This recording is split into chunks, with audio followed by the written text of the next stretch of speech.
되는 것이죠. 그리고 그녀의 인생이 바뀝니다. 180도. 극빈자에다가 과부에다가 이방인이었던 그녀의 인생이 180도 바뀝니다. 기분 좋은 얘기죠. 신데렐라 이야기나 프리티 우먼 영화 같은 그런 이야기입니다. 행복한 반전의 기쁨을 누릴 수 있는 이야기입니다. 그러나 룻기는 단지 남자 하나 잘 만나서 신세 고치는 그런 얘기가 아닙니다. 그런 이야기라면 이 성경에 기록될 이유가 없습니다. 왜냐하면 그런 이야기는 세상에 차고 넘치기 때문에 그렇습니다.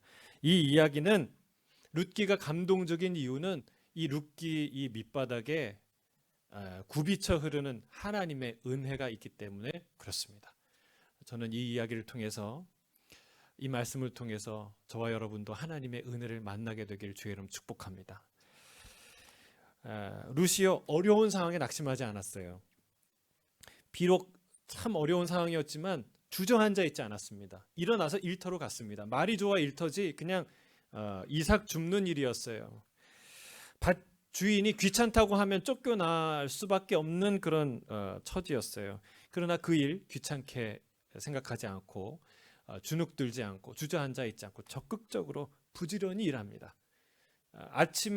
아침부터 와서 저녁까지 부지런히 일하는 것을 보고 일하는 동료 사람들도 옆에 있는 하인들도 옆에 있는 사람들도 다 감동을 받습니다.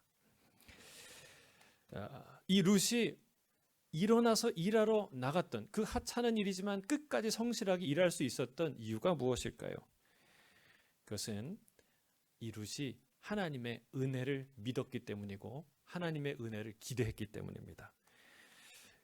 그녀가 나갈 때 어머니에게 뭐라고 얘기합니까? 누군가 내게 은혜를 베풀면 거기서 내가 이삭을 줍겠습니다 라고 말하고 나가죠. 하나님은 은혜 베푸시는 분이고 내게도 은혜 베푸실 분이라는 것을 믿습니다. 내가 그 믿음으로 나아갑니다 라는 고백이었죠. 그런데 오늘 본문에 보면 룻은 보아스에게 뭐라고 얘기하냐면 어찌하여 내게 이러한 은혜를 베푸십니까? 라고 질문해요. 무슨 말입니까? 내가 기대하고 소망했던 그 은혜를 오늘 만나게 된 거예요. 하나님이 예비하신 그 은혜를 드디어 오늘 만난 거예요. 할렐루야. 여러분 이런 은혜가 저와 여러분에게 있을 줄로 믿습니다. 우리 본문 2절에서 10절 같이 읽어보겠습니다. 시작. 보아스가 룻에게 이르되 내 딸아 들으라. 이삭을 주우러 다른 밭으로 가지 말며 여기서 떠나지 말고 나의 소녀들과 함께 있으라. 그들이 베는 밭을 보고 그들을 따르라. 내가 그 소년들에게 명령하여 너를 건드리지 말라 하였느니라.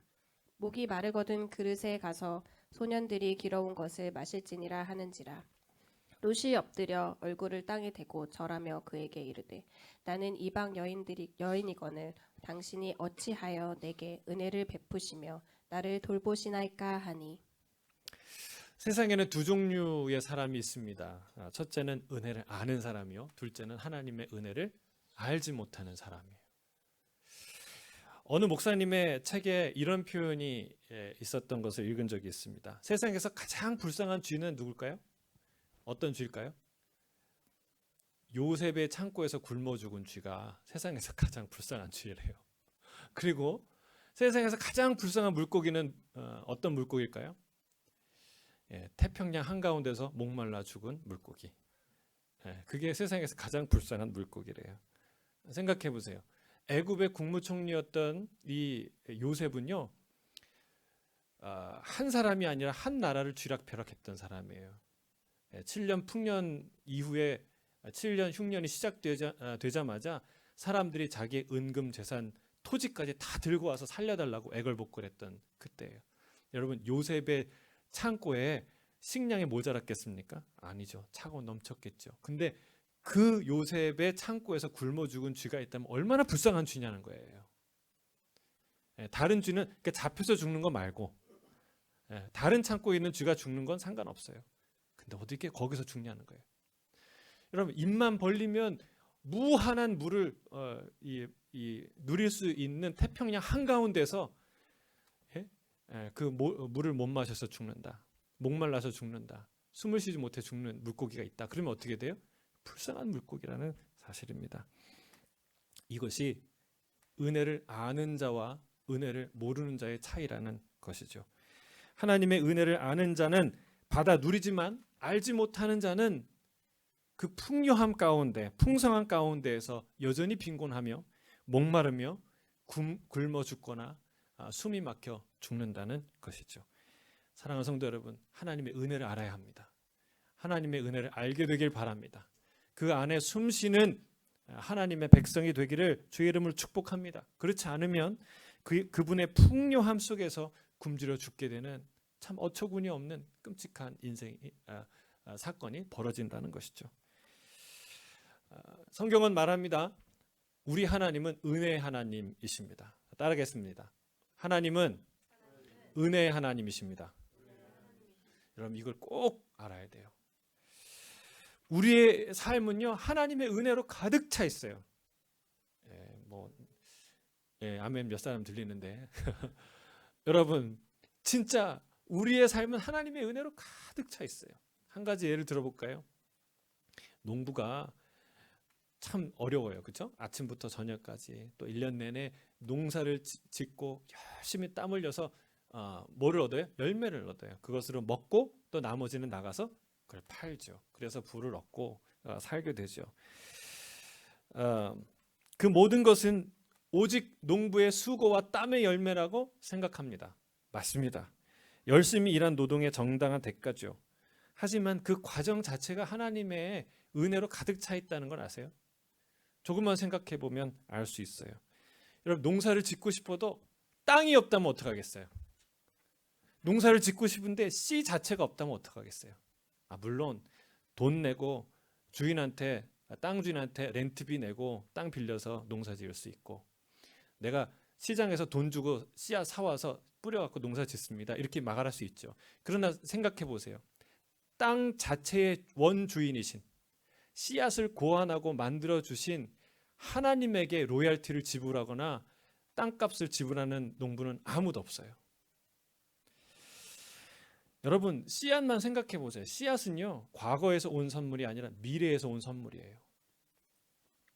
인간의 능력으로 만들 수 있는 게 아니에요. 감, 포도, 딸기. 여러분 딸기 한번 보세요. 어떻게 씨앗이 그 바깥에 콕콕콕콕 밖에 있을까요? 예?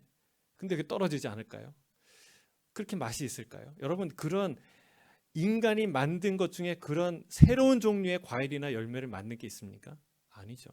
대부분 그냥 유전자 조작으로 이런저런 변형품을 만들 뿐이지 전혀 새로운 과일이나 전혀 새로운 열매를 인간 스스로 만들 수 없다는 거예요. 여러분 이 신비한 그 작은 씨앗을 심으면 물을 주면 땅속에서 어마어마한 열매를 다시 피우는 그런 곡물로 자라나는 그런 식물로 자라나는 이 신비한 씨앗을 누가 주셨냐는 거예요.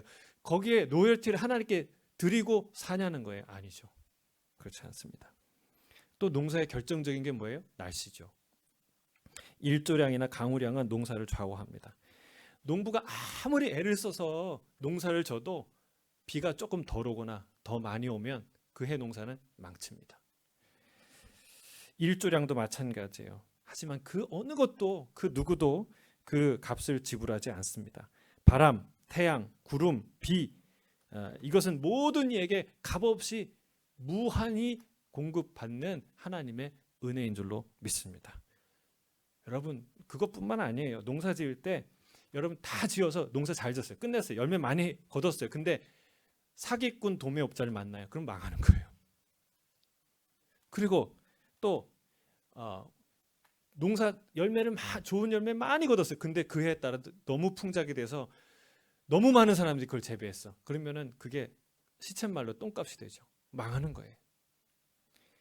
여러분 아무리 다른 여건이 있어 내가 건강하지 못하면 여러분 그 농사 못 져요. 또 다 괜찮은데 가정이 힘들고 내 아내가 아프거나 아이들이 뭐 힘들거나 여러분 농사 제대로 못 져요. 여러분 내가 땀 흘려서 사는 것 같지만 우리 인생에 하나님의 은혜는 가득하다는 거예요.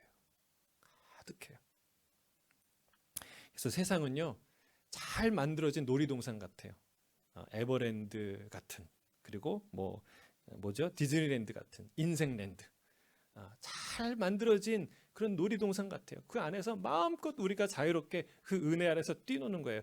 여러분 그거 아세요? 놀이동산에도요 다 코인이 필요해, 그렇죠? 뭘 타거나 뭘 먹거나 게임을 해도요, 애들이 막 게임을 해도요, 그 인터넷 게임에서 코인을 얻습니다. 그 코인으로 뭐 아이템을 사거나 해요. 그렇죠? 마치 인생이 그런 것 같아요. 우리가 열심히 벌어서 뭐 일해서 버는 내 것 같지만 사실은 하나님이 우리에게 베푸신 인생이라는 놀이동산에서 얻는 자유에 불과하는 거예요. 선물에 불과한 거예요. 은혜를 모르면 하나님을 모르는 겁니다. 왜냐하면 하나님은 은혜의 하나님이시기 때문에 그렇습니다. 내가 빌 게이츠를 알고 이재용을 알아. 근데 그 사람들이 갑부인 걸 모르면, 부자인 것을 모르면 그 사람들을 제대로 아는 거예요? 모르는 거죠. 몰라도 한참 모르는 거죠.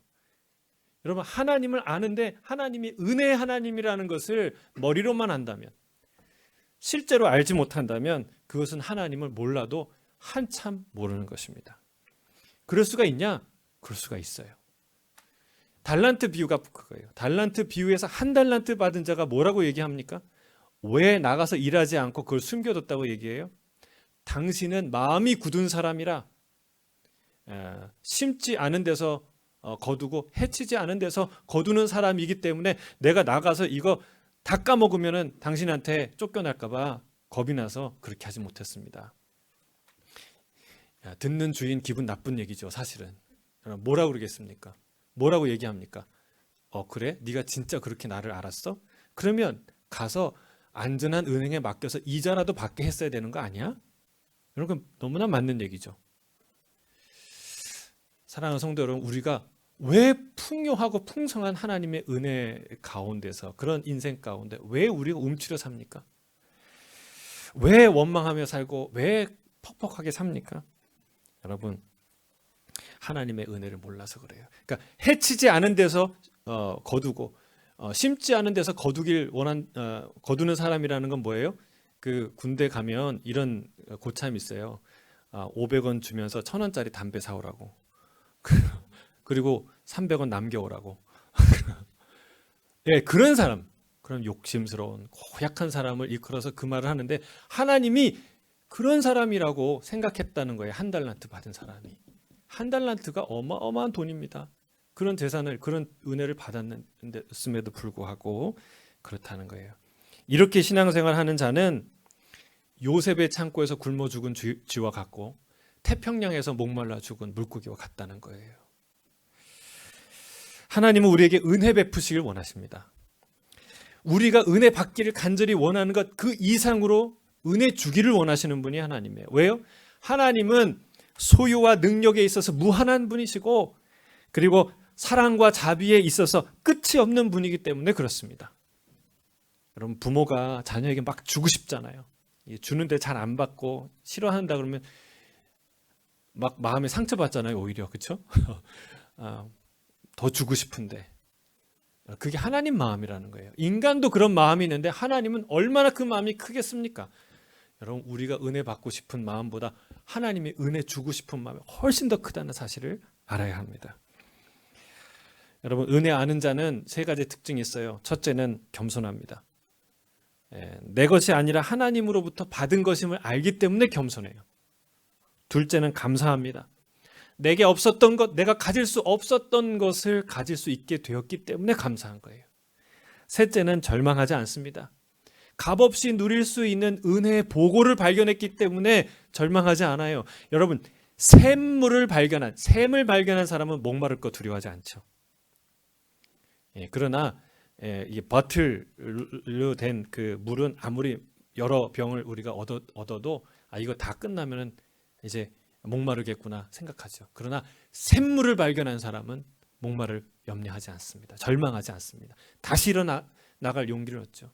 반대로 하나님의 은혜를 모르는 사람의 세 가지 특징이 있어요. 첫째는 교만합니다. 왜? 모든 것이 내 성취고 내 소유이기 때문에 그렇죠. 교만해요. 둘째는요, 감사하지 않습니다. 원래부터 내 것이요, 마땅히 내가 누려야 할 것들이라고 생각하기 때문에 감사할 이유가 없어요. 세 번째, 불안하거나 절망합니다. 왜요? 소유나 기회가 사라질까 봐 두려워요. 그리고 이 없어진 것은 하나님께서 다시 주시거나 더 많이 주실 걸 믿지 못하기 때문에 두려워요. 절망합니다. 사랑하는 성도 여러분, 은혜 아는 자로 사시기를 주님 축복합니다.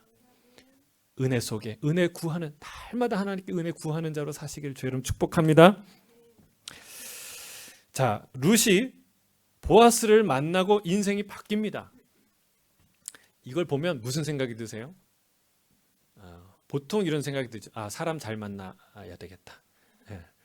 좋은 사람 만나면 인생이 바뀌는구나.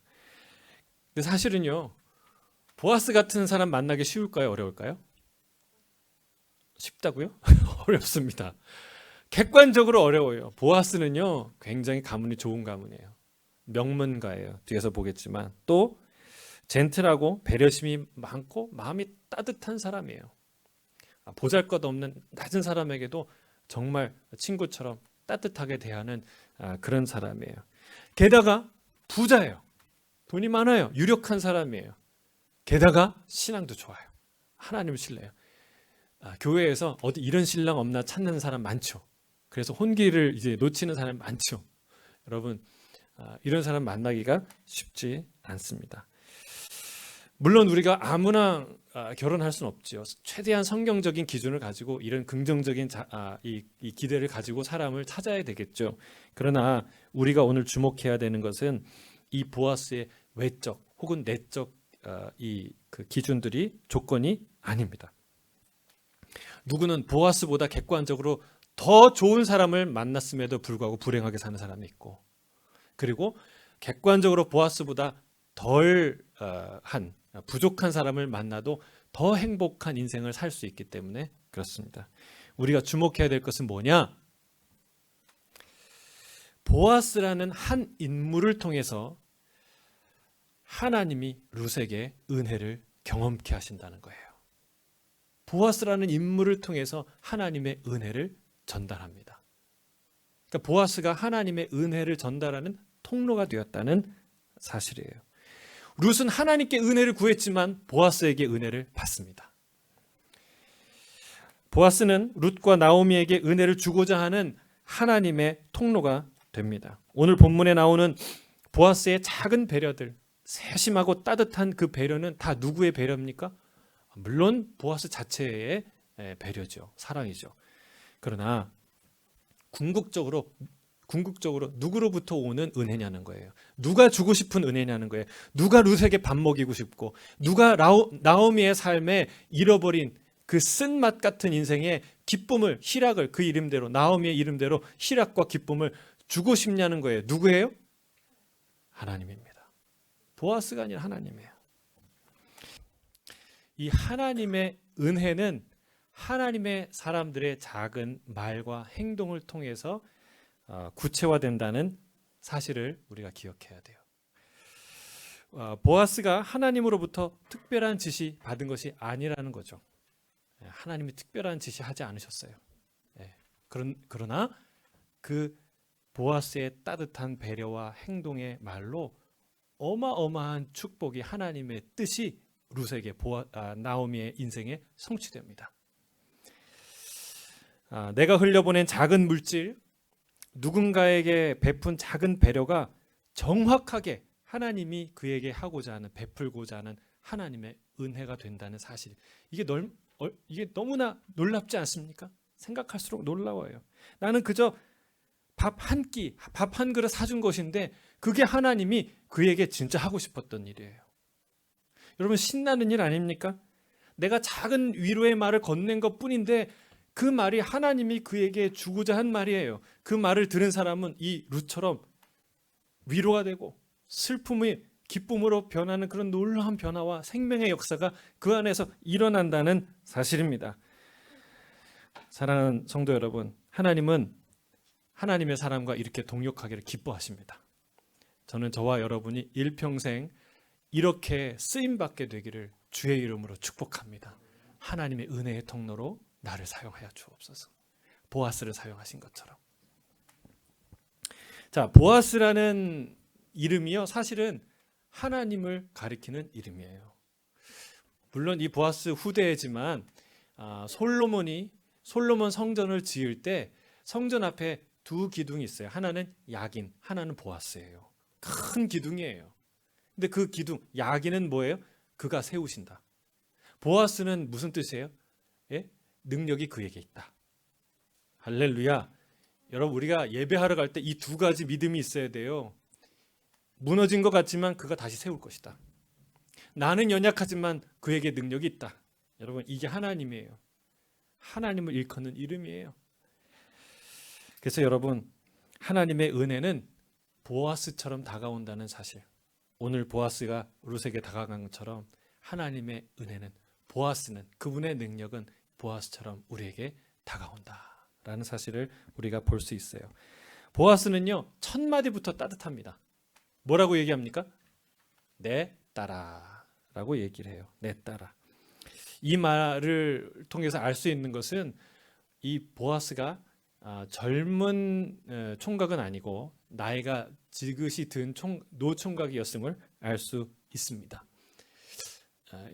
이게 우리 성경을 보면요, 그런 예들이 있어요. 이삭도 몇 살에 결혼합니까? 40살에 결혼해요. 야곱과 에서 형제 있는데 나이가 똑같죠. 쌍둥이니까. 에서가 몇 살에 결혼해요? 40세에 결혼해요. 그런데 그 이방인과 결혼해갖고 부모님 마음을 속썩였어요. 그리고 나서 여차여차해서 야곱이 밧단 아람으로 도망가는데 그 도망갈 때까지 결혼하지 않았어요. 근데 그 나이가 몇 살인 줄 아세요? 정확한 나이는 성경에 나오지 않지만 적어도 70세가 넘은 나이였어요. 그러니까 라헬과 결혼한 나이가 몇 살이에요? 70대예요. 80 가까이 되는데. 지금 믿어지진 않지만 성경의 연대를 가만히 추적하면 그런 나이가 와요. 야곱이 130세에 애굽에서 39세 된 요셉을 만나잖아요. 그렇죠? 그러니까 요셉을 몇 살에 낳았다는 거예요? 130-39는 91세죠. 그러니까 이렇게 역추적하면 이 야곱이 70대에 밧단 아람으로 갔다. 그때 싱글이었구나라는 것을 알 수 있어요. 그러니까 그 보아스도 젊으면, 아주 젊었으면 40-50대, 나이가 들었으면 그 이상의 노총각이었다는 것을 가정할 수 있죠. 쉽게 추정할 수 있습니다. 자, 좌우지간 나이를 떠나서 낯설고 가난한 이방 여인에게 이렇게 따뜻한 말을 건네기가 쉬울까요? 쉽지 않습니다. 여러분, 신입사원으로 신입사원 중에 신입사원, 인턴 막 이런 사람들 회사 가면은요, 상사들이 따뜻하게 이름을 부르나요? 그렇지 않죠. 막 잡아먹을 것 같이 부르죠. 왜? 군기 잡으려고 막 그러죠. 네, 이렇게 낯선 사람, 신입 중에 신입, 자기 스스로 나는 당신의 하인 여종들보다 못한 자입니다, 낮은 자입니다라고 스스로 고백하는 이 룻에게 이 보아스는 첫 마디가 내 딸아라고 이렇게 따뜻하게 부른다는 거예요. 사랑하는 성도 여러분, 우리가 아랫사람 하대하지 않고, 우리가 낯선 사람 함부로 딱딱하게 하지 않고 친절하게 부르는 그런 사람들 되기를 바랍니다. 물론 이 아무한테는 내 딸아 이렇게 얘기하면 안 되겠죠. 그러면 오해를 살 수도 있으니까 아무튼 따뜻한 말로 건넨다는 것을 알 수 있어요. 뿐만 아니라 자신의 밭에서 이삭을 줍도록 허락을 합니다. 근데 그게 허락 정도가 아니에요. 뭐라고 얘기하냐면 아예 딴 밭에 가지 마라. 무슨 뜻입니까? 내가 너 돌보겠다. 나의 보호 아래 거하라. 그리고 네가 먹고 지낼 수 있는 충분한 이삭을 줍도록 하겠다라는 거죠. 다른 밭에 가서 험한 꼴 당하지 말고 이 안에서 안전하게 나와 함께 여종들과 함께 거하라, 일하라 라고 은혜를 베푸는 거예요. 그리고 또 더 나아가서요, 이 사람이 얼마나 디테일하고 섬세한지 몰라요. 내가 소년들에게 이미 이 여인을 건드리지 말라고 말을 했다는 거예요. 여러분, 사람이 제일 힘든 건 사람이에요. 사람이 괴롭힐 때예요. 일이 아무리 고돼도 이렇게 부지런하고 현숙한 성실한 이 룻과 같은 사람에게는 일 자체가 문제되지 않아요. 누가 문제입니까? 괴롭히는 사람. 딴지 걸고 시비 걸고 어렵게 하는 사람들이죠. 그렇게 하지 말라고 얘기하는 거예요. 근데 그 얘기를 또 왜 합니까? 왜 해요? 이미 내가 그렇게 얘기했다는 걸 알고 안심하고 일하라고 그런 배려를 또 보아스가 룻에게 하는 것이죠. 그에게 가장 안전하고 완전한 작업 환경을 갖추어 주는 거예요. 게다가 한 걸음 더 나가서 목마르거든 소년들이 길어온 물을 마시라라고 얘기해요.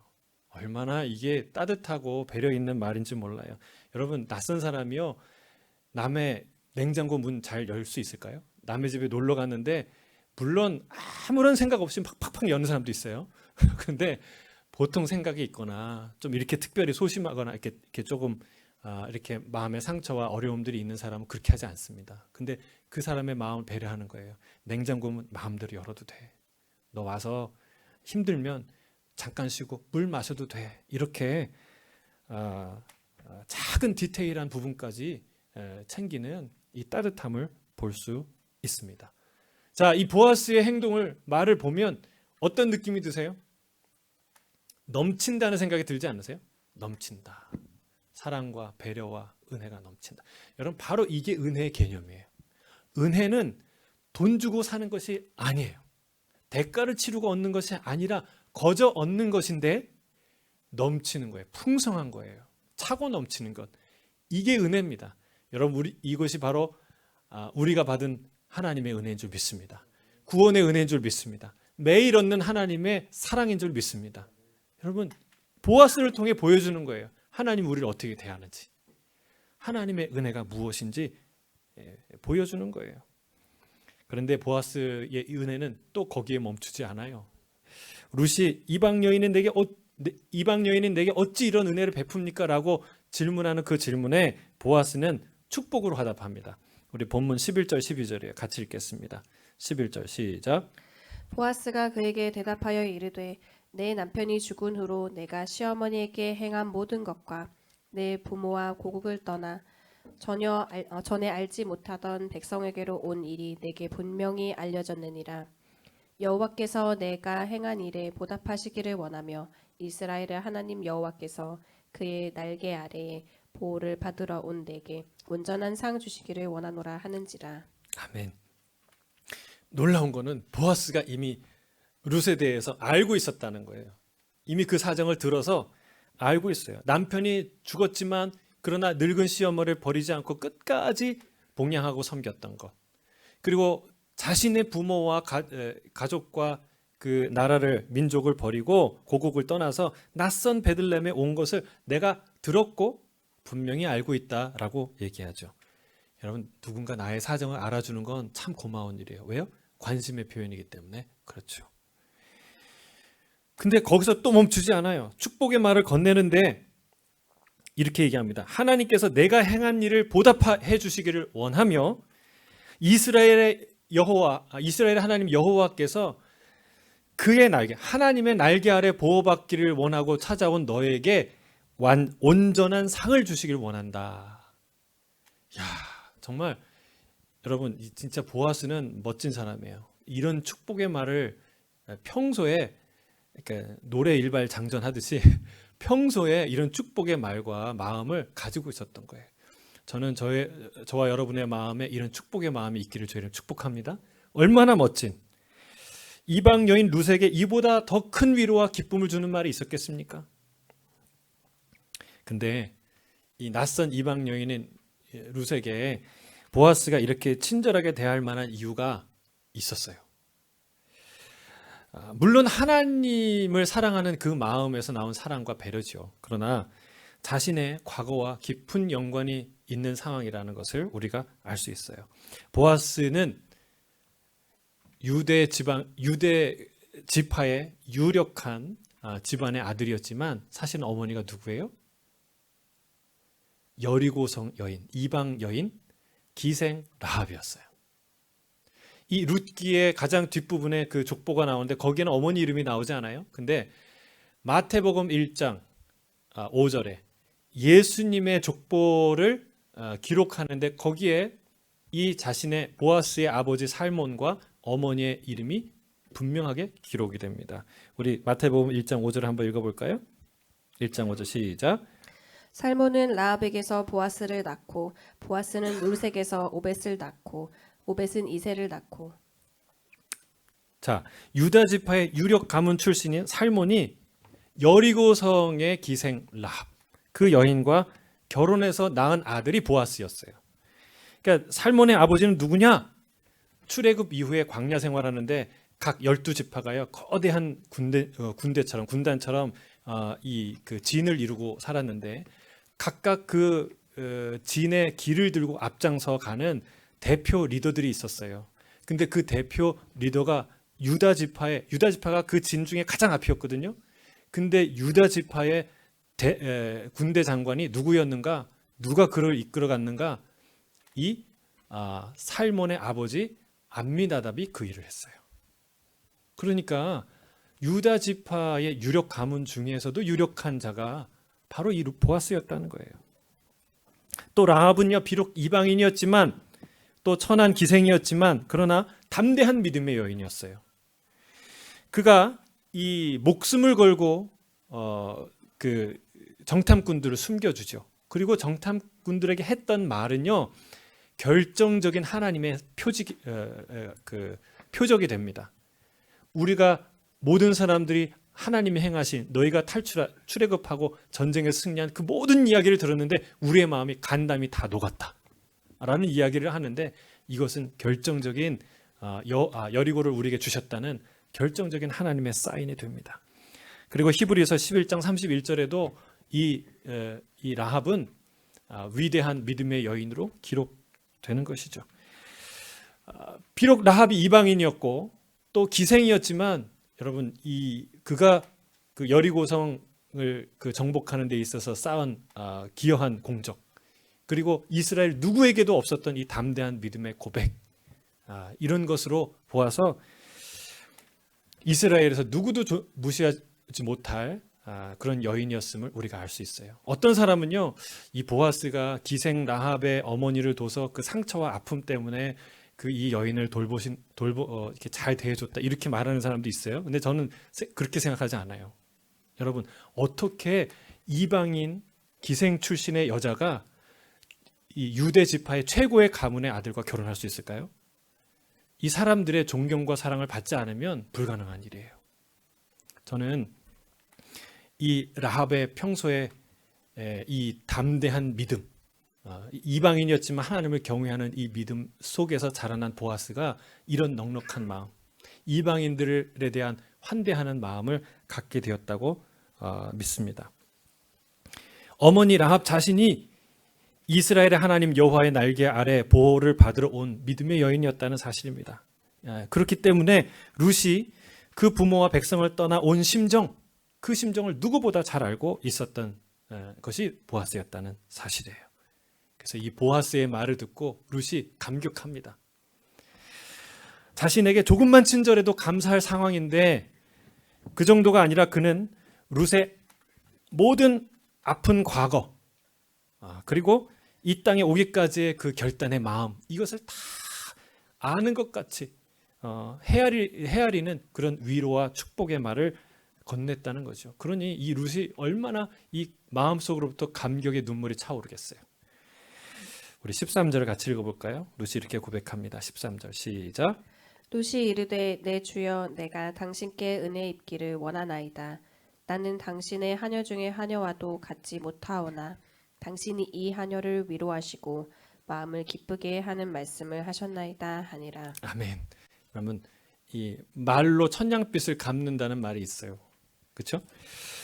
보아스의 말은요 룻의 마음 깊이 있는 슬픔과 아픔과 두려움을 어루만지는 위로의 말이 되었습니다. 왜냐하면 그 말에는 진정성이 있었거든요. 자기의 경험과 고백이 있었거든요. 저는 저와 여러분의 말이 이런 말이 되길 바랍니다. 누군가의 아픔, 누군가의 가슴 후벼 파는 말이 아니라 누군가의 슬픈 마음을 위로하는 말. 그 마음에 격려와 용기와 기쁨을 주는 이 보아스의 말과 같은 은혜의 통로가 되는 말이 되기를 주의 이름으로 축복합니다. 우리는 이 마지막으로 살펴볼 것은요. 우리는 이 부자에 대한 선입견이 있어요. 근데 은혜는 보아스처럼 온다는 사실을 기억해야 돼요. 부자는요 뭔가 많아서 더 교만하고 더 많이 갖기 위해서 욕심스럽고 사람들을 괴롭히는 사람으로 생각합니다. 어떤 정치 사상은 사람들을 계급이라는 프레임 안에, 가진 자와 못 가진 자라는 프레임 안에 갇히게 만듭니다. 성경은요, 절대 인간을, 사람을 그런 어떤 한정된 프레임으로 바라보지 말라고 경고해요. 가진 것으로 판단하지 말라고 말씀합니다.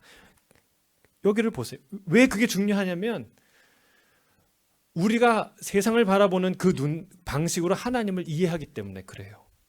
마치 한 달란트 받은 자가 부자인, 주인인 그 사람에 대한 선입견을 갖듯이 세상을 바라보는, 부자를 바라보는 그 잘못된 시각과 선입견이 하나님을 인색하게, 하나님을 완고하게, 하나님을 폭군으로 생각하는 그런 기초가 될 수 있다는 거예요. 근데 오늘 보세요. 이 보아스는 부자지만, 그리고 가문 중에 유력한 자이지만, 아쉽게도 외모에 대한 얘기는 안 나와요. 그런데 그 조건만으로도 얼마나 고귀한 사람입니까? 그러나 부자임에도 불구하고 갑질하지 않습니다. 가진 자임에도 불구하고 가진 것으로 사람 평가하지 않습니다. 이 룻을 이방인, 여인, 과부, 천한, 가난한 사람, 극빈자로 대우하지 않습니다. 여러분, 한없이 따뜻하고 인격적인 말로 다가오는 것을 우리는 볼 수 있습니다. 룻도 가난한 이방 여인이었지만, 그러나 어떤 사람이었어요? 열정적이고 현숙하고 지혜롭고 겸손하고 하나님을 경외하는 자였어요. 여러분, 가진 것으로 사람을 규정할 수 없다는 것을 성경은 곳곳에서 말하고 있어요. 여러분, 이런 모든 세상에 주는 프레임에서 자유하길 주님 축복합니다. 그 안에 갇히면 인생을 보는 눈이 갇히게 되고 하나님에 대한 생각도 갇히게 되기 때문에 그렇습니다. 하나님의 은혜를 바로 우리가 경험하지 못하게 되는 것이죠. 보아스는 그 흔한 부자의 갑질이 없었습니다. 가진 것으로 사람 평가하고 하대하지 않았습니다. 여러분, 오히려 가장 가난하고 낮은 지위의 여인을 마음으로부터 진정성 있는 위로와 축복의 말로 그 여인에게 다가갑니다. 얼마나 매력적이에요. 여러분, 모든 드라마에서 나오는 환상적인 그 이미지 아닙니까? 그런데 이 이미지가 누구의 이미지예요? 그래요. 보아스의 인격이고, 이것은 하나님의 은혜, 예수 그리스도의 인격을 말하는, 상징하는 모습이에요. 여러분, 하나님의 모습이 그렇습니다. 가장 부유하시고 가장 높으신 분이 누구보다 겸손하시고 누구보다 따뜻하신 분이에요. 이 보아스처럼. 모든 것을 통치하시는 주권을 갖고 계신 분이지만, 그러나 아무에게도 갑질하지 않습니다. 하나님이 우리에게 소중한 것을 강조하기는 하지만, 강권하지만 강요하지 않습니다. 누구도 자유롭게 판단하고 자유롭게 행동할 수 있는 자유를, 인격적인 대우를 우리에게 하십니다. 세상의 모든 비밀을 다 아시지만 여러분, 우리가 알아들을 수 있는 말씀만 하세요. 상한 갈대를 꺾지 아니하시고 꺼져가는 등불을 끄지 않으시는 분이 우리 하나님인 줄로 믿습니다. 여러분, 하나님은 은혜 베푸시길 원하세요. 왜요? 가진 것이 풍성하시기 때문에, 그분이 은혜 하나님이시기 때문에 그렇습니다. 말씀을 보고 세상을 보십시오. 세상에 하나님이 공급하시는 것은 다 제한이 없어요. 끝이 없어요. 햇살, 공기, 바다, 바람, 계절, 과일, 곡식, 곤충, 꽃, 동물, 다 그렇습니다. 내 노력, 내 성취로 산다고 생각하는 것처럼 어리석은 인생이 없는 줄로 믿습니다. 내가 움켜쥐고 있는 것 외에 다 세상에 있는 것이 하나님 거예요. 아니, 내가 움켜쥐고 있는 이것도 하나님으로부터 온 줄로 믿습니다. 그럼 다 하나님 것이에요. 하나님의 은혜를 깨달아야 합니다. 하나님이 주시는 은혜를 얻어야 삽니다. 날마다 한량없는 하나님의 은혜를 구하시기를 주의 이름 축복합니다. 하나님 이것을 성경에서 여러 차례 곳곳에서 명령하고 있어요. 여호와의 눈은 온 땅을 두루 감찰하사 전심으로 자기에게 향하는 자들에게 능력을 베푸시니라. 누구든지 지혜가 부족하거든 후히 주시고 꾸짖지 아니하시는 하나님께 구하라 말씀하십니다. 누구든지 하나님께 나아가는 자는 그가 계신 것과 그에게 나오는 자에게 상 주시는 이심을 반드시 믿으라고 말합니다. 하나님은 자기를 경외하는 자들과 그의 인자하심을 바라는 자들을 기뻐하신다고 말씀하십니다. 나는 너를 애굽 땅에서 인도하여 낸 여호와 내 하나님이니 내 입을 크게 열라 내가 채우리라 말씀하십니다. 구하고 찾고 두드리라 말씀하십니다. 악한 자도 자식에게 좋은 것을 줄 줄 알거든 하물며 하늘에 계신 선하신 내 하나님이 무엇을 아끼겠느냐 주님께서 말씀하십니다. 여러분, 하나님, 은혜의 하나님 믿으시길 바랍니다. 그 주님이 우리를 향해 말씀하세요. 계시록 22장 17절에 이렇게 말해요. 성령과 신부가 말씀하시기를 오라 하시는도다. 듣는 자도 오라 할 것이요 목마른 자도 올 것이요 또 원하는 자는 생수를 받으라 하시더라. 사랑하는 성도 여러분, 이 하나님의 은혜의 샘을 발견하시고 그 안에서 누리시기를 바랍니다. 구하는 자에게 은혜는 보아스처럼 옵니다. 어느 날 갑자기 내 경계를 허물고 햇살처럼 따스하게 마음과 영혼을 어루만지시는 그 은혜가 내게 임할 줄로 믿습니다. 보아스를 만난 룻처럼 은혜를 만나 위로와 기쁨을 얻는 저와 여러분이 되시기를 주의 이름으로 축복합니다. 함께 기도하겠습니다. 사랑하는 주님,